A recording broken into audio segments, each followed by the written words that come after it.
Hello students, मैं विवेक कुमार श्रीवास्तव, प्रवक्ता राजकीय पॉलिटेक्निक महाविद्यालय Ajmer.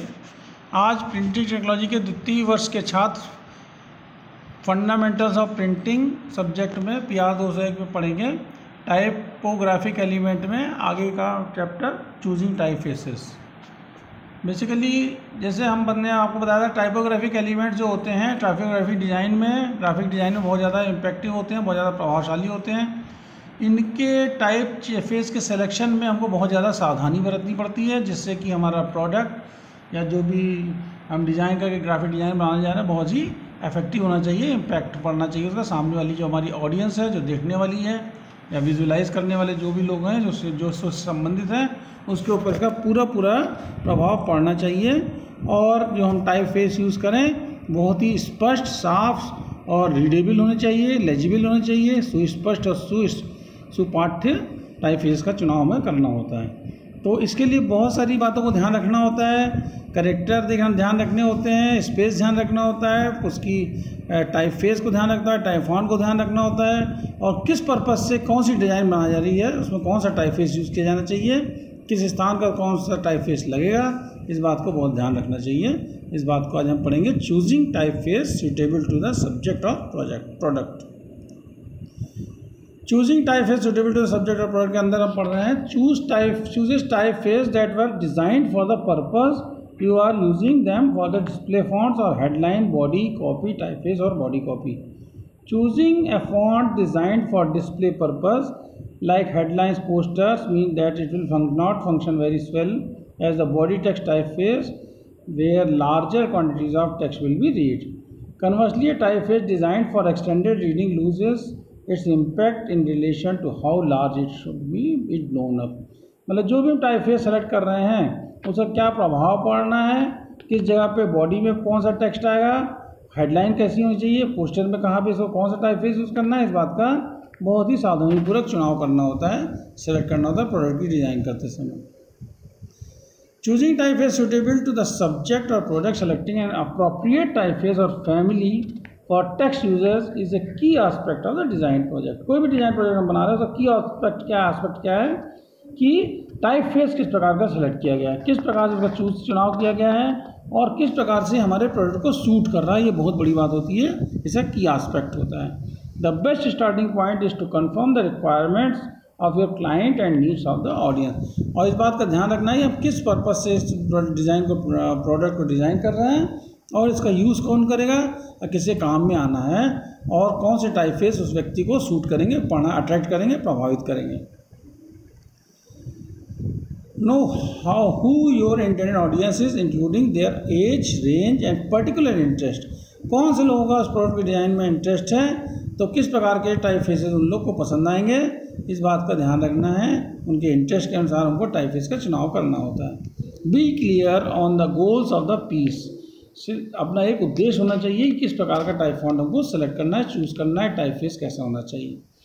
Weather you are selling a product और सर्विस और प्रोवाइडिंग इंफॉर्मेशन और entertainment, your typographic objective is to engage the audience. चाहे हम कोई पब्लिसिटी का मटेरियल बना रहे हों, कोई इंटरटेनमेंट का प्रोडक्ट बना रहे हों, कोई किताब लिख रहे हो, टाइपोग्राफी बना रहे हो, टेक्स्ट डाल रहे हो, कोई पोस्टर बना रहे हो, एग्जीबिशन का पोस्टर बना रहे हो, सर्कस का पोस्टर बना रहे हो, कैसा भी प्रोडक्ट डिज़ाइन करने जा रहे हैं, उसके अंदर जो टाइप फॉन्ट का सिलेक्शन होगा वो ऐसा होना चाहिए कि ऑडियंस को अपनी ओर अट्रैक्ट कर सके और उसका अपना प्रभाव उसके दिमाग में छोड़ सके, ताकि जब भी वो आदमी उस प्रोडक्ट को, व्यक्ति उस प्रोडक्ट को सोचे तो उसके सामने उसका पूरा पोस्टर दिमाग में आकर के विजुलाइज हो जाए सामने। तो टाइप फेस बहुत ज़्यादा प्रभाव डालते हैं आपके ऑडियंस के माइंड में। जैसे अभी टाइप फेस दिख रहे हैं इसके सामने, ये अलग अलग तरह के टाइप फेस हैं, पतले भी हैं, बोल्ड भी हैं और अलग अलग type face, type font, type family, type series, जैसे हमने बताया पिछली वीडियो में आपको, उसके हिसाब से उसका चुनाव किया जाता है किस पर्पज़ से कौन सा प्रोडक्ट सेलेक्ट करना है, कौन सा टाइप फॉन्ट सेलेक्ट करना है। सबसे बड़ी बात होती है टाइप फेस के चुनाव में लेजिबिलिटी। सबसे मुख्य बात है लेजिबिलिटी होनी चाहिए, सुस्पष्ट होना चाहिए, एकदम क्लियर दिखना चाहिए। टाइप ऐसा हो कि सबसे बड़ी बात तो क्लियर दिखे और पढ़ने योग्य हो, सुपाठ्य हो, रीडेबल हो और लेजिबल हो। It may seem at first glance that legibility and readability are the same thing but they are not. दोनों एक ही चीज़ हैं लेकिन इनमें डिफरेंस भी है कि सुस्पष्ट होने के साथ सुपाठ्य होना भी जरूरी होता है। Legibility refers to the design of the typeface as the width of the strokes, whether और not it has serifs, the presence of novel type design elements etcetera. Typeface के अंदर स्ट्रोक्स भी हो सकते हैं, डिज़ाइन भी हो सकता है उसके अंदर, तो इस सब बातों को ध्यान रखना चाहिए कि उसकी लेजिबिलिटी न ख़त्म हो, ऐसा स्ट्रोक्स ना हो कि जिससे उसकी लेजिबिलिटी ख़त्म हो जाए, पढ़ने की सुस्पष्टता ही ख़त्म हो जाए। It is easy to tell one letter from another in legible typeface. For instance, decorative typefaces have low legibility because they are primarily made by the scene। कई बार क्या होता है, बहुत हम आर्टिस्टिक टाइप फॉन्ट का यूज़ कर लेते हैं तो लेजिबिलिटी को ख़त्म कर देता है, सुस्पष्टता ख़त्म कर देता है, उससे स्ट्रोक्स उसके अंदर घुस जाते हैं, पढ़ने में नहीं आते हैं, बहुत क्लियर नहीं होते हैं, इसलिए हमको ये सब ऐसे टाइप फॉन्ट्स को अवॉइड करना चाहिए। कन्वर्सली टाइपफेसेस डिजाइंड फॉर नॉवेल्स और newspaper have very high legibility. और न्यूज़पेपर और टाइप के अंदर और नॉवेल्स के अंदर जो टाइप फॉन्ट यूजली किए जाते हैं क्या करते हैं, बहुत स्पष्ट होते हैं। You need to design a specific overall legibility based on the function of the text. For a book, magazine और newspaper, the typeface you select will be used to set lengthy copy. For this purpose, the degree of required legibility is greater than if the typeface were being used for just a few lines or a photograph or a paragraph or two. For shorter copy, a typeface with a bit more personality can be considered because the reader's attention is less likely to be distracted.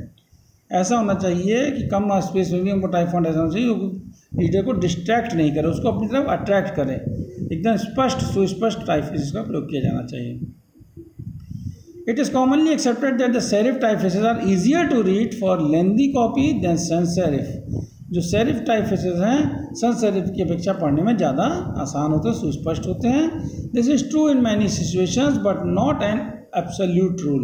ऐसा कोई rule नहीं है, फिर भी हमको selection ऐसा करना चाहिए कि सेरिफ वाले टाइपफेसेस यूज़ किए जाएँ, sans serif में थोड़ी दिक्कत आती है।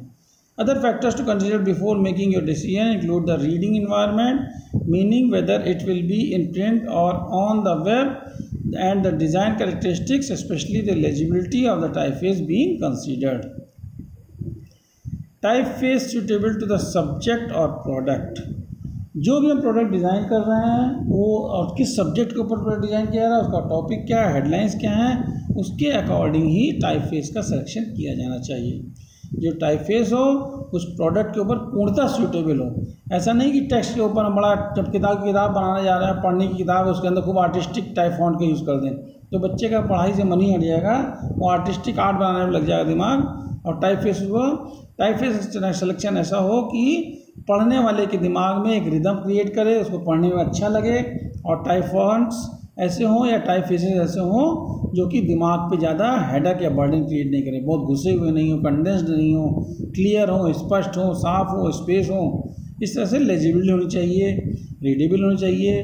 तो ये बहुत ज़रूरी है कि प्रोडक्ट क्या आप यूज़ कर रहे हैं, किस पर्पज़ से क्या डिज़ाइन कर रहे हैं। पोस्टर के अंदर हम आर्टिस्टिक टाइप फॉन्ट का प्रयोग कर सकते हैं, मोटे फॉन्ट यूज़ कर सकते हैं, बहुत डिज़ाइन वाले भी यूज़ कर सकते हैं, क्योंकि हमको लोगों को अट्रैक्ट करना है। और पोस्टर एक बनेगा, बड़ी दूर से दिखना चाहिए, ऐसा टाइप फॉन्ट यूज़ होना चाहिए, तो बड़ा टाइप फॉन्ट यूज़ होना, फॉन्ट का साइज़ बड़ी होनी चाहिए। ये सारी बातों को ध्यान रखना होता है टाइपफेस का चुनाव करते समय।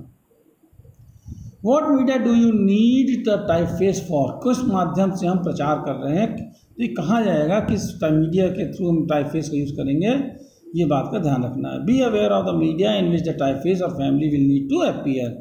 टीवी पे दिखा रहे हैं कि न्यूज़पेपर में दिखा रहे हैं, कॉपी में डाल रहे हैं, पोस्टर में डाल रहे हैं, किताबों के कवर पे डाल रहे हैं, कौन सा मीडिया हम यूज़ कर रहे हैं, टाइपफेस जो प्रोडक्ट बना रहे हैं किस माध्यम में इसको पढ़ा जाएगा, देखा जाएगा, इस मीडिया का भी ध्यान रखा जाता है टाइपफेस के चुनाव में। But if it is needed for the web, e-books, smartphones और others, you will need to typeface that is available and appropriate for the all uses and performs well in all required environments. Choosing a typeface for text is do your homework first so you can narrow down your choice to those that meet the needs of the job and will express your client's message most effectively.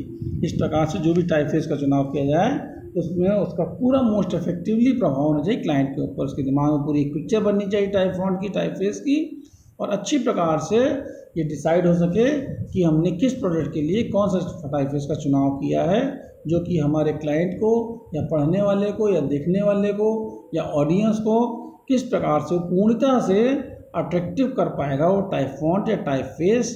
जो typeface हम use कर रहे हैं उसका पूरा purpose solve होना चाहिए, किस मीडिया पे छापा जा रहा है उस पर सॉल्व होना चाहिए, किस सरफेस पे छापा जा रहा है उस पर सॉल्व होना चाहिए। इस प्रकार से सारे उद्देश्य जब हमारे पूरे होंगे तब हम ये choosing of typeface suitable to the subject और प्रोडक्ट जो हमारा टॉपिक है उस पर हम प्रॉपर डिसीजन ले पाएंगे। हो सकता है हम टाइप फॉन्ट ऐसा पतला यूज़ कर लें कि जब स्याही का प्रेशर पड़े तो टाइप फॉन्ट ही गायब हो जाए, दिखे ही नहीं। पतले टाइप फॉन्ट रफ पेपर के ऊपर नहीं यूज़ करने।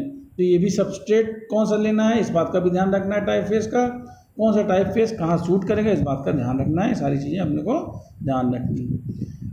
Thank you.